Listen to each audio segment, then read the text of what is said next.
Hello, I'm James Barnes and welcome to Uhuru News. Today, a report by Bournemouth University students has been completed on the effects of COVID-19 and the impact on different economic classes within the area of Bournemouth. The students chose to investigate the effects of the virus and whether or not it has had significant impact on locals with different economic backgrounds, also taking into consideration their age, gender and area of residence. Here with more on the matter is Will Lawrence. The COVID-19 pandemic started late 2019 and is still ongoing today, with a death toll of over 150,000 in the UK alone. Bournemouth is a town in the southwest of England on the coast, which has a population of 190,000. It relies heavily on tourism to fund the local economy and is one of the 20 most visited towns in the UK, with 40% of employed of the population working in the tourism industry. A group of students currently attending Bournemouth University were interested to know how the pandemic has affected their local community over the years, and what economic and social impacts different economic classes experienced and are still experiencing today. I'm here with the university students. Can you tell me a bit more about your findings? For our investigation, we came up with the hypothesis of that there would be a greater economic and social consequences as a result of COVID-19 for people living in lower economic areas such as Bournemouth and Winton.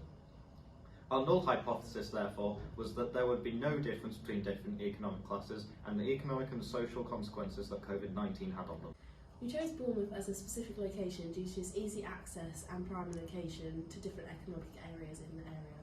The main way that we collected the data for our investigation was through the use of surveys. We selected 3 different locations in the Bournemouth area, which each have a different economic and social standing. The areas we went to were Bournemouth Town Centre, Winton High Street and Boscombe High Street. When we were there, we asked local residents to fill out a survey using opportunistic methods of sampling when collecting the responses. This involved asking members of the public who were passing through the areas at the time whether they were willing to take part in the survey. Whilst we managed to get a large number of data, many of the respondents said they would not take part. We visited each place on the same day, March 16th, to ensure that people were in the area not affected by it occurring on different days and the weather. After the initial selection of our locations, we did some research into the areas around property values. To do this, we selected 10 streets around the area, put them in a random generator and used the Rightmove website to find out property values. Our assumption was that Winton would have the highest values and Boscombe have the lowest. This proved to be true, however what was a little unexpected was the average difference between Winton and Bournemouth being lower than anticipated. This is likely due to Bournemouth having a more consistent property value, whereas Winton has a large range.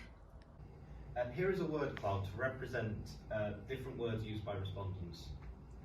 One of the questions in the survey was surrounding negative impacts that COVID has had on residents' social lives, many of whom said that they couldn't see their family or friends or important events or travel anywhere. We put together a word map behind me of all 3 locations to represent the residents' opinions and feelings towards the pandemic. Many had a negative reaction towards the pandemic, expressing their feelings as being anxious, struggling and traumatic. However, not everyone had completely negative experiences during the COVID period. Some respondents mentioned that going on furlough was a good change to not having to commute or having a break from a job that they didn't really like. One respondent, who was a key worker, mentioned being able to pick up extra shifts, and many others also mentioned that it allowed for more free time and they could get closer to their friends and family as they were working from home or not at all. This next graph shows the number of times participants in each of the areas contracted COVID. So from looking at our results, we found that less people in Bournemouth got COVID than in Boscombe and Winton. This may be due to the fact that they have higher paying jobs, as well as being able to work from home, so they're less likely to get COVID. Whereas people in Boscombe and Winton are more likely to have jobs in like the service sectors and being key workers, so they were unable to work from home. Behind me are pie charts indicating the income of the 3 areas where we conducted our surveys. Bournemouth has a high spread of incomes, including an income of above £96,000 a year.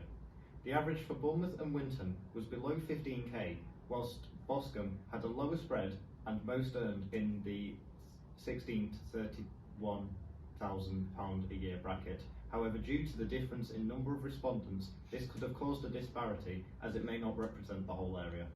During our time collecting the field data, we also received this quote from one of the working respondents in the Boscombe area. There's a low economic spread here. People like charity shops and cheaper end shops such as cash converters, CEX, etc. They also mentioned that people opt for cheaper options when it comes to phones, choosing plans which cost £5 to £10 a month rather than new iPhone models which cost around £35 a month. When compared to our data, we can see that the idea that our data is somewhat inaccurate is backed up by this response, as the data shows a higher income, whereas the local respondent was saying the opposite. Our questionnaires about economic class and the social and financial effects of the COVID-19 pandemic showed that people from the Boscombe area were more likely to be affected by COVID than people in Winton, and Winton participants were more likely to be affected than Bournemouth-based ones. If we look at secondary data, we can see it shows that people in the UK were more likely to experience negative impacts of COVID-19 if they were a lower economic class than others. Taking all of this into account, we can conclude that people's economic class in Bournemouth had an impact on how likely they were to be affected by and contract COVID-19. This therefore supports our hypothesis, so we can reject the null hypothesis. However, it should be taken into account that this may have been affected by other factors, such as gender, so it is a multifaceted issue and should be looked into further. And on that note, it's time to end. You've been watching Uhuru News. Thank you and goodbye.